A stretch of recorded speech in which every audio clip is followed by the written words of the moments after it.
Good morning, everyone. And what a lovely thing to have Bobby Joe Valentine back to sing to us. Yeah. And I know many of you are fans of Bobby Joe's work, but you may not know that these new songs are on his new CD, and you can visit him afterwards and take Bobby Joe home with you. Appropriate that we had the video today about service on the board because our theme for this month is love as community service. And today our topic is you can change the world. Now, at the Center for Spiritual Living in Santa Rosa, we study the teaching named The Science of Mind. And this teaching claims that each person, every being really, is an individualized expression of one single infinite consciousness. We call that God in us. Now, this infinite consciousness shows up as the unique gifts that we each have. And when we bring our unique gifts forward to this world, it turns out that they are completely necessary and wanted. Indeed, they are components of the whole. So each person is like a puzzle piece, and all the pieces are required to see the whole picture. So for wholeness to be revealed in this world, it's important that we don't hold back and we don't edit ourselves out. We don't censor who we have come here to be. And at the same time, it is important to express our unique gifts in ways that reveal wholeness and harmony and not in ways that reveal separation and stress. We have that choice. So the practice then is to recognize that infinite consciousness in all of us, in other beings, and in ourselves. Now what comes to mind is the greeting Namaste. You may have heard of that. It's an ancient greeting, and it's a greeting that acknowledges the infinite consciousness, or you may say the spark of divinity that is seated in the heart of all beings. Nama means to bow, as means I, and te means you. So literally, the phrase means, I bow to you, or I bow to that infinite consciousness in you, or I salute the divine spark that is within you. The greeting is given in a gesture as well by placing the hands together at the heart and closing the eyes and bowing slightly. Hands can also, in some cultures, be placed at the forehead, the seat of consciousness, and then by bringing the hands down, it symbolically connects the two centers of the mental seat and the emotional center. It's considered to be a very, very deep sign of respect. And in some cultures, you don't even need to say the word, namaste. Here in the West, we tend to say it and use it. But in some cultures, the gesture already is understood to mean I am acknowledging that infinite consciousness of the one in you. Closing the eyes, then, is a symbol of redirecting thought from the world of outer conditions and forms and colors and shapes and sizes to that inner place where that consciousness dwells. And the greeting is given without respect to gender, size, status, age, accomplishment, deeds. So that's the setup. Story time. So Kevin lost his wallet. I should say Kevin misplaced his wallet, right? Because I guess nothing can be lost in this infinite consciousness. Well, he lost his. Luckily, he had in his wallet one of those little electronic locators that works with USB, connected to your phone, right? Unluckily, it never works. It's always saying his wallet is somewhere that it couldn't possibly be. So the first thing to avert panic was to, some banks have this great feature now. You can go online on your phone and lock the card. And Redwood Credit Union certainly does. Lock the card to have peace, because my mind's already going to the worst. After all, I've only been in this job for 23 years. And so then we start tracking his steps, retracing where has he been, which stores has he been to, until we found the culprit, the yogurt store.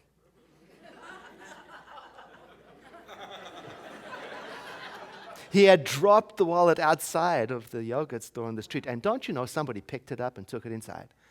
And I went in and asked about the wallet, and they gave it. And you know what? The first thing I did was check to see what's missing. Because don't you know, I've been in this teaching for only 23 years. Right? I'm going to the lowest common denominator. And don't you know that everything was in it? Every bill, every coin, every card, everything. So I bow to the infinite consciousness of the one in that person who I have never met, who returned it. And because I don't know who it was that did return it, now I cannot make up anything about them. This is all I've got. You know, when I do make up things about people based on who I think they are, or how they look to me, or what they're wearing, or how they show up, it can get in the way of me seeing through to the infinite consciousness of the one in them. Because I may be inclined to judge them by their outer appearances, or their actions, or the way they speak, or how they sound, or the choices they make, or the history they've got, or what they've been through. Ooh. Some time ago, I attended a week-long retreat. And all the people at the retreat, we were of different ages, different sizes, and different colors, and different everything, except we all shared an affinity for the same philosophy. That was our meeting point, you know. So we had the same style of interacting, the same kind of loving kindness came out of us. And I'm guessing from some of the comments that were made about world events, we probably shared the same politics. You know how that goes. Can you make assumptions? Yeah. And there was this one attendee, this participant in particular, who really stood out to me, you know. He was the example of graciousness and loving kindness. He treated everybody beautifully. He really did. He came and he helped people with mobility issues. He was the first to show up at the meeting room to help set things up, and he was the last to leave the meeting room to help tidy things up. Oh my, you know, we fell in love with him hard. You know, we told ourselves, what a great example of us he is.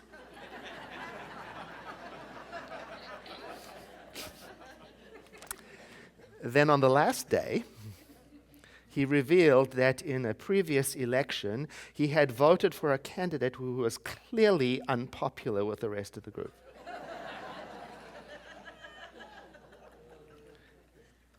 You know, it was like a sudden change of climate in the room. Like somebody turned on every air conditioner on the planet,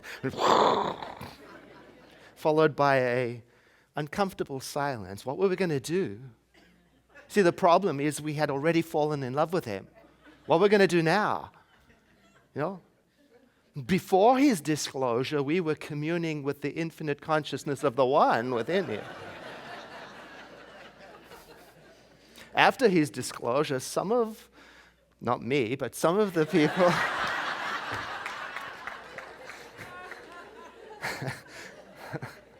found it difficult to take their focus off of his political choice and what it meant to them. Now we had to ask ourselves the question, has this new information changed him? Oh, it was a great spiritual lesson. We realized we had changed. Now we were focusing on the outer information and no longer looking at the presence of a divine spark common to all people, sourced from one single infinite consciousness. No longer. Oh, you know, I noticed that when I focus more on outer information than I do on the inner reality of who we are, oh, it can change the way I show up. It can change the way I behave, and to the point where I can end up making choices that change the world for the worse.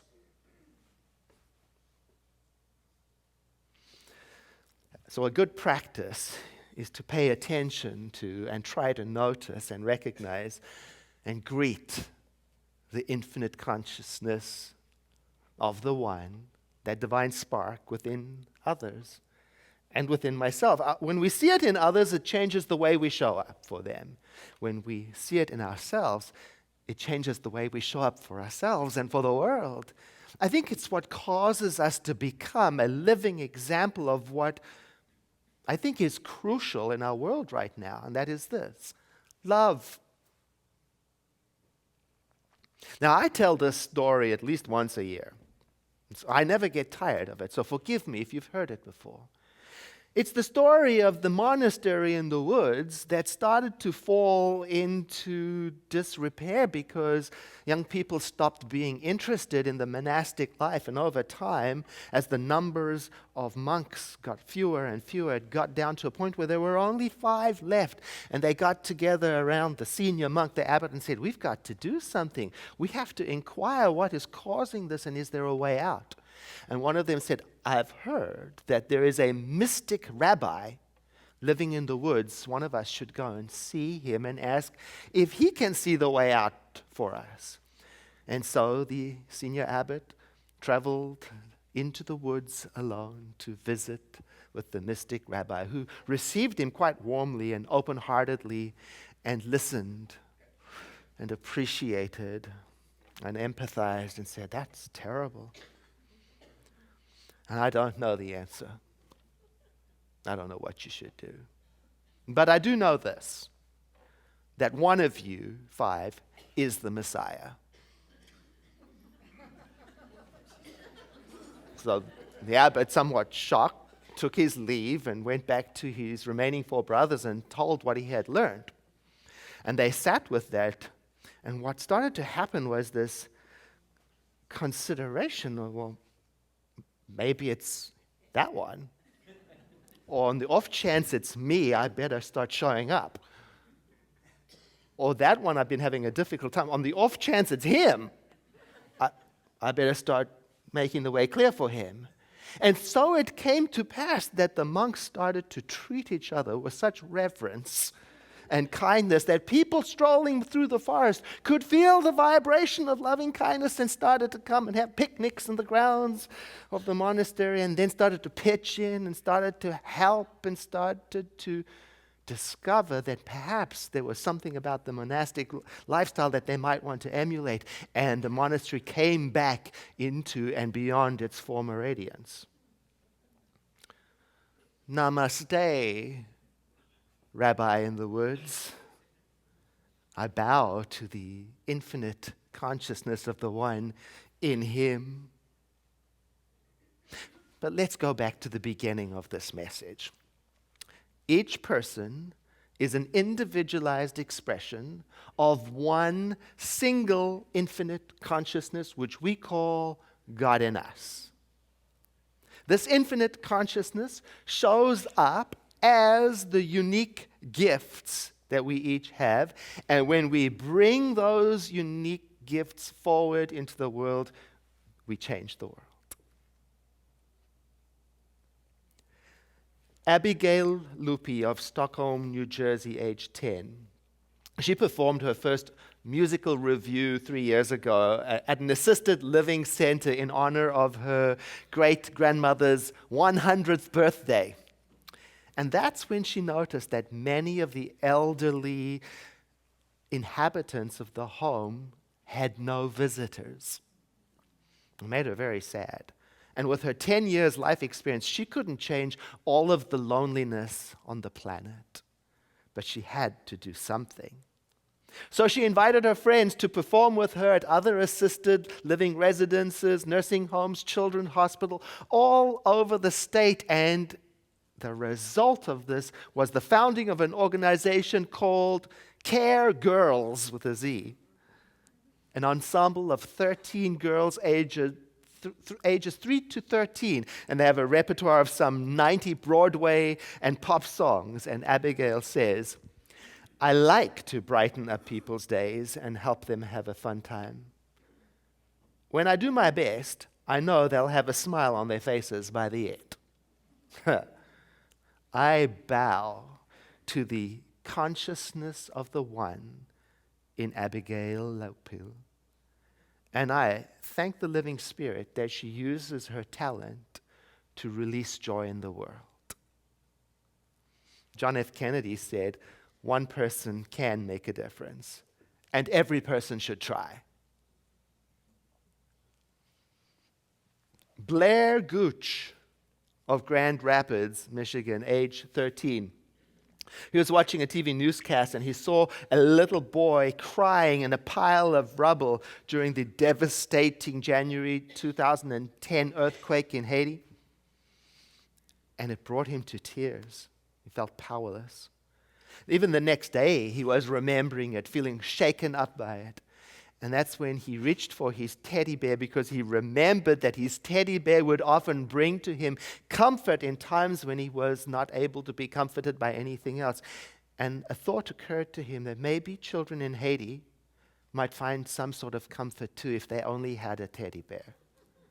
So he went to school and asked if he could ask the other children to gather teddy bears and send them to Haiti. They let him make the announcement over the PA system, and very soon this whole thing escalated, and it turned into an organization called Blair's Bears for Haiti, which gave some 25,000 teddy bears to the island, plus another 22,000 bears to other nonprofits that deal with children who are struggling through difficult times. Now, Blair's advice to other children is this: if you are young and you think you can't make a difference in the world, well, actually you can. Namaste, Blair Gooch. I greet the infinite consciousness of the one in you and thank the living Spirit that you didn't crumble under the weight of grief. Edward Everett Hale, the Unitarian minister, said, I am only one, but still I'm one. I cannot do everything, but still I can do something. And because I cannot do everything, I will not refuse to do the something that I can. Winter Vinecki of Salem, Oregon. She was 9 years old when her father was diagnosed with prostate cancer. She belonged to a family, the Winters, that loved sports, racing, cross country. By age 8, she had already done a 10K marathon. So she formed a nonprofit called Team Winter. It's a team of youth athletes who ran marathons to raise funds. And along with her other team members, they raised over $100,000 for prostate cancer awareness and research. And although her father died before he could see everything she accomplished, she says of him, I know he is watching me. Namaste, Winter of Salem, Oregon. I bow to the infinite consciousness of the one within you and thank the living Spirit for your strength and endurance used for the good of others. Ernest Holmes, our founder, he called this infinite consciousness within us by a special name. He had a special name for it: love. And here's what he wrote about it in Creative Living on page 62. Love begets tolerance. And tolerance begets understanding, which is being able to put oneself in another person's place and see why they act how they act and why they do what they do. Thus, love can create a better world in which to live. It is the one power which can and must bring peace to this, our changing world. Now let us think of these children who made such a difference with their love. Their message is that you can make a difference too. The thing is, do you believe you can? If your answer is no, then we are to go back and study their stories and ask, what is it in them that is the same in me? And turn to that. Oh, you might not be a Mahatma Gandhi or a Mother Teresa or Winter or Blair or Abigail, And you will never find out who you are and what is yours to bring to this world until you step forward and let it out. Look, I never imagined that I could be part of raising $16 million, but I did. You see, your Center for Spiritual Living this year in June had a team of cyclists representing us as we rode the 545-mile ride from San Francisco all the way to Los Angeles over 7 days to raise funds and awareness for people living with HIV and AIDS. On that ride, over 2,000 cyclists get together and they do something very special. They drop all labels. Doesn't matter who you are. You're straight, or you're gay, or you're transgender, or you're white, or you're black, or you're yellow, or you're gray, or you're big, or you're tall, or you're young, or you're old, or you're athletic, or you're a couch potato, or whatever. And I believe it is the coming together in this way, the dropping of the labels, that allows that consciousness of the infinite one to be perceived, and what emerges is something that is fondly called the love bubble. And we travel in the love bubble. Although we're doing something for the benefit of others, cyclists will often say that they're the ones who get the most out of the experience.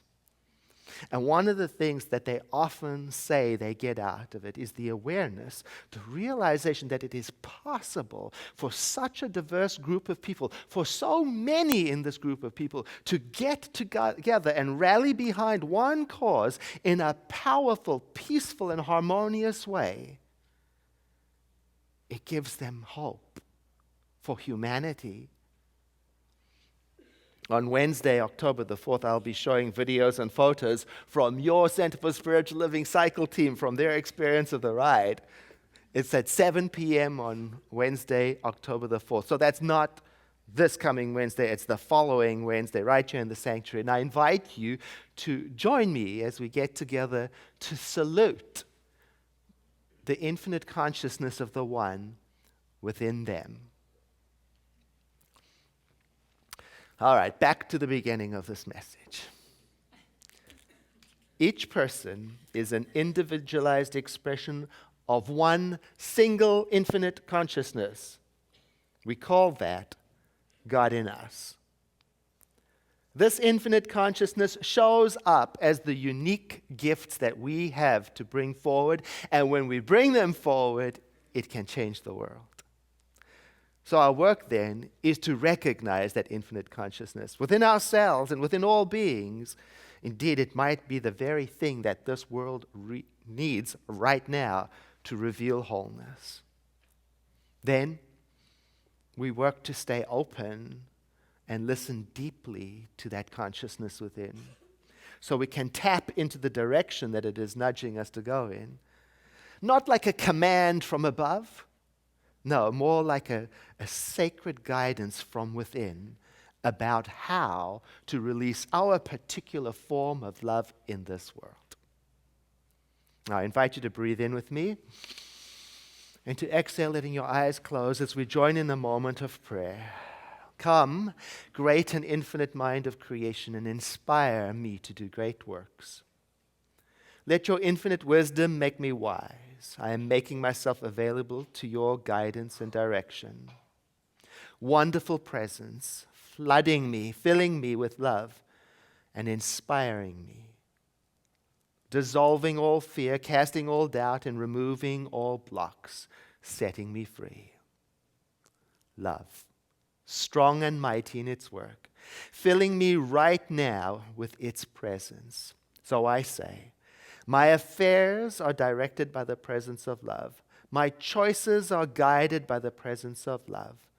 Love within me knows what to do and how to do it. So I do not hinder its way, but I let it operate in my affairs. My affairs, then, are managed by love, directed by wisdom. Come, great and infinite mind of creation, and inspire me to do great deeds. And together let us say, and so it is. Once again, please breathe in with me deeply, followed by a sigh.